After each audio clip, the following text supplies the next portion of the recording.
ठाकरेंच्या शिवसेनेचे पदाधिकारी बाळू कोकणे यांच्या वाहनावर दगडफेक हल्ला करण्याची ही दुसरी वेळ. राजाभाऊ वाजे.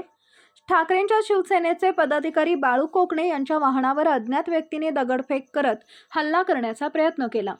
हल्ला करण्याची ही दुसरी वेळ असल्याने ठाकरेंची शिवसेना आक्रमक झाली आहे. नाशिकचे खासदार राजाभाऊ वाजे यांच्यासह पदाधिकारी यांनी पोलीस आयुक्त संदीप कर्णिक यांची भेट घेत कारवाईची मागणी केली आहे. यावेळी शहरात होणारे हल्ले रोखून शहरात शांतता कायम राहावी यासाठी ठाकरेंच्या शिवसेनेने पोलीस आयुक्तांना निवेदन देत मागणी केली आहे.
काल जे आमचे बाळासाहेब आहेत त्यांच्या गाडीवर हल्ला झाला, गाडी दगड टाकला, तोडफोड झाली, ही दुसरी वेळ आहे आणि त्यामुळे आम्ही सर्वांनी मिळून CP साहेबांना निवेदन दिले की लवकरात लवकर हे जे गुन्हेगार आहेत हे पकडले जावेत आणि नाशिक शहरातलं वातावरण हे शांततेत कसं राहील यासाठी प्रयत्न करा.